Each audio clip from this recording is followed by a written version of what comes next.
ယေရှုခရစ်တော်ဤနာမ၌မင်္ဂလာပါလို့နှုတ်ခွန်းဆက်တာပါတယ်။ဘုရားသခင်ရဲ့ကျေးဇူးတော်ကိုချီးမွမ်းပါတယ်။အံ့ဩဖွယ်တိုင်ပင်ဖတ်ဆိုတဲ့အကြောင်းအရာအပြင်နှုတ်ကပတ်တော်ကိုဆင်ခြင်ခွာယူသွားဖို့ဖြစ်ပါတယ်။တုတ်တန်ကျမ်းအခန်းကြီး20အပိုင်ငယ်18ကကောင်းသောတိုင်ပင်ခြင်းရှိမှစစ်မှုကိုပြုရမည်လို့ပြောပါတယ်။ဟုတ်ပါတယ်။တိုင်ပင်ခြင်းကတိတ်ကိုအရေးကြီးပါတယ်။တိုင်ပင်ခြင်းမရှိရင်အကြံပြတ်တတ်ပါတယ်။ဒီတော့အကြံထမြောက်အောင်မြင်နိုင်ဖို့ရန်အတွက်တိုင်ပင်ခြင်းရှိရပါမယ်။ကောင်းသောတိုင်ပင်ခြင်းဖြစ်ဖို့ကပညာရှိတွေနဲ့တိုင်ပင်ဖို့လိုပါတယ်။ဉာဏ်ပညာမေ့တဲ့သူတွေနဲ့တိုင်ပင်မယ်ဆိုရင်တော့တိုင်ပင်နေတာပဲအကြံကတော့တည်နိုင်မှာမဟုတ်ပါဘူး။ဒါကြောင့်မို့လို့သင်ဘဝကိုအကျိုးမရှိတဲ့သူတွေနဲ့အချိန်မဖြုံးပါနဲ့။ကျမ်းစာထဲမှာယောဘလို့ခေါ်တဲ့ရှင်ဘုရင်တစ်ပါးရှိခဲ့တယ်။တနေ့တိုင်းသူပြည်သားတွေဟာခမည်းတော်တင်တဲ့ထဘိုးကလေးတဲ့အသွက်ကြောင့်မို့လို့တားတော်လက်ထက်မှာပို့စီတော်မူပါလို့ရှင်ဘုရင်ကိုရှောက်ဆိုခဲ့ကြတယ်။ရှင်ဘုရင်ကလည်းနောက်3ရက်နေမှပြန်လာကြဖို့အမိန့်ပေးလိုက်တယ်။အဲ့ဒီနောက်ရှင်ဘုရင်ကခမည်းတော်လက်ထက်ကခစားခဲ့ဘူးတဲ့အသက်ကြီးသူတွေနဲ့တိုင်ပင်မှုပြုခဲ့တယ်။သူတို့ကရှင်ဘုရင်ကိုပြည်သူတွေရဲ့စံတအတိုင်းစောင့်မပေးဖို့အတွက်ကောင်းတဲ့စကားတွေနဲ့အကြံပေးခဲ့ကြတယ်။ဒါပေမဲ့ရှင်ဘုရင်ကသူတို့ရဲ့အကြံပေးစကားကိုမလိုက်လျှောက်ခဲ့ကြဘူး။ရှင်ဘုရင်ကသူ့ရဲ့တငယ်ချင်းတွေနဲ့တိုင်ပင်ခဲ့ပြန်တယ်။ဒါနဲ့သူတို့ကပိုလေးတဲ့ဝန်ကိုထပ်တင်ဖို့ရန်အတွက်မြောက်ပေးလိုက်ကြတယ်။3ရက်နေလို့ပြည်သားတွေပြန်ရောက်လာတဲ့အခါမှာတော့ရှင်ဘုရင်ကအသက်ကြီးသူတွေရဲ့အကြံပေးတဲ့စကားကိုညှင်းပယ်ပြီးတော့မှငါခမည်းတော်ကမင်းတို့အပေါ်မှာလေးတဲ့တဘိုးကိုတင်ခဲ့တယ်ဆိုရင်ငါကပိုလေးတဲ့တဘိုးကိုတင်အောင်မယ်ငါခမည်းတော်ကကြိမ်လုံးနဲ့ရိုက်ခဲ့ငါကကင်းမိကောက်နဲ့ရိုက်အောင်မယ်ငါလက်တန်းကငါခမည်းတော်ရဲ့ခါထက်ပိုကြီးလိုက်မယ်လို့ကြမ်းတမ်းပြောဆိုခဲ့တယ်အဲ့ဒီနောက်မှာပြည်သားတွေကယောဘောင်ကိုပုံကန်ပြီးတော့ရေယောဘောင်လို့ခေါ်တဲ့လူတစ်ယောက်ကိုသူတို့ကိုအုပ်ဆိုးမဲ့ရှင်ဘုရင်အဖြစ်ချီးမြှောက်ခဲ့ကြတယ်ဣသရေလတိုင်းပြည်ဟာတောင်နဲ့မြောက်ဆိုပြီးနှစ်ချမ်းကွဲသွားခဲ့ရတယ်ဣသရေလအမျိုး12နွေထဲကမှယူဒနဲ့ဗင်ယာမိန်နှမျိုးထဲကပဲယောဘောင်ရှိတဲ့တောင်ပိုင်းမှာကျန်ရစ်ခဲ့တယ်တခြားစေနွယ်ကတော့ဒါဝိမင်းမျိုးပုံကန်တဲ့သူတွေဖြစ်လာခဲ့ကြတယ်ဒီအဖြစ်ပြက်မှာယောဘောင်ကကောင်းတဲ့တိုင်ပင်ခြင်းနဲ့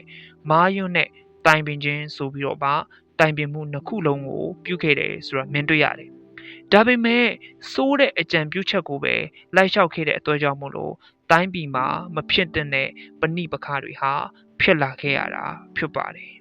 ။ကျွန်တော်တို့ဘဝမှာတိုင်ပင်တာမှန်သမျှကကောင်းတာကြီးပဲဖြစ်မလာနိုင်ပါဘူး။တစ်ခါတလေကြရင်တိုင်ပင်ချက်တွေကအလွန်ဆိုးတဲ့အကြံပြုစကားတွေလည်းထွက်ပေါ်လာနိုင်ပါတယ်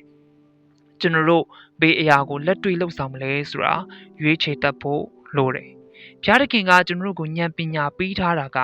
သူများမြောက်ပေးတိုင်းလိုက်လို့ဖို့မဟုတ်ပါဘူး။အမားနဲ့အမှန်ကိုခွဲခြားသိမြင်နိုင်ဖို့ဉာဏ်ပညာကိုပေးထားတာဖြစ်တယ်။ဒါကြောင့်မို့လို့အာနာနာနဲ့ပြောပြစီယုံကြည်သူများတိတ်မအားပါနဲ့။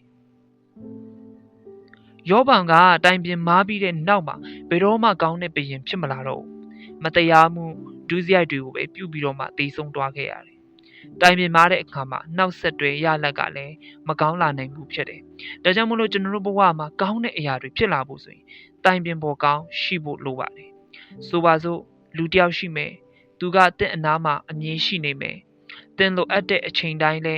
ကောင်းမွန်တဲ့အကြံတွေကိုပေးနိုင်မယ်။တင်သိကျင်တဲ့အဖြစ်အားလုံးကိုလည်းသူ့စီကရနိုင်မယ်ဆိုရင်သူ့ကိုတင့်ဘဝရဲ့တိုင်ပင်ပေါ်အဖြစ်လက်ခံခြင်းပါသလားမိတ်ဆွေတင်သိပါသလားယေရှုခရစ်တော်ဘုရားကကျွန်တော်ဘဝအတွက်အကောင်းဆုံးတိုင်ပင်ဘက်ဖြစ်ပါတယ်သူနဲ့တိုင်ပင်လို့တင်ဘရောမှနောင်တရမှာမဟုတ်ပါဘူးဘုရားသခင်ကပဲတင်မျော်လင့်တာထက်ပိုကောင်းတဲ့အဖြေကိုပေးနိုင်တာဖြစ်တယ်ကောင်းလုံးမှတင်တောင်အံ့ဩရလိမ့်မယ်ဒါကြောင့်မလို့ဘုရားကအံ့ဩဖွယ်တိုင်ပင်ဘက်လို့သူ့ကိုယ်သူမိတ်ဆက်ထားတယ်ဘုရားသခင်နဲ့တိုင်ပင်အံ့ဩဖွယ်အရာတွေကျွန်တော်ဘဝထဲမှာဖြစ်လာလိမ့်မယ်ကောင်းတဲ့တိုင်ပင်ခြင်းကိုဘုရားသခင်နဲ့ပြုပါတင်ခက်ခဲနေတာကိုလူတွေမသိပါစေနဲ့တင့်ကိုအထင်သေးကြလိမ့်မယ်ဘုရားသခင်ကိုပြောပြပါဘ ဖျားတခင်ကတော့တင်မမြင်နိုင်တဲ့နီးလန့်နဲ့ဖြည့်ရှင်းပေးမှာဖြစ်တယ်စစ်မှန်တဲ့တိုင်ပင်ပေါ်ကယေရှုခရစ်တော်အပြင်တခြားတယောက်မရှိနိုင်ပါဘူးဒါကြောင့်မို့လို့တင့်ရဲ့ပန်းတိုင်ကိုဖျားတခင်နဲ့အစာပြုပါဖျားစကားကိုလိုက်လျှောက်ပါအောင်မြင်ခြင်းကိုရယူလိုက်ပါလူတိုင်းအကြံထားမြောက်အောင်မြင်ခြင်းကြတယ်မဟုတ်ဘူးလားအဲ့ဒါဆိုရင်တိုင်ပင်နဲ့တူလုံးဝမမားပါစေနဲ့လူတွေပြောသမျှကိုလည်းလိုက်မလုပ်ပါနဲ့ဘုရားသခင်ကိုအရင်မေးကြည့်ပါဦးကြာရှုံးမယ်လို့ပဲတစ်ချစ်ချမပြောလိုက်ပါနဲ့ဘုရားသခင်စီကအောင်မြင်ခြင်းနီးလန့်တွေကိုရှာဖွေကြည့်ပါဦးတည်မယ်လို့ပဲမထင်လိုက်ပါနဲ့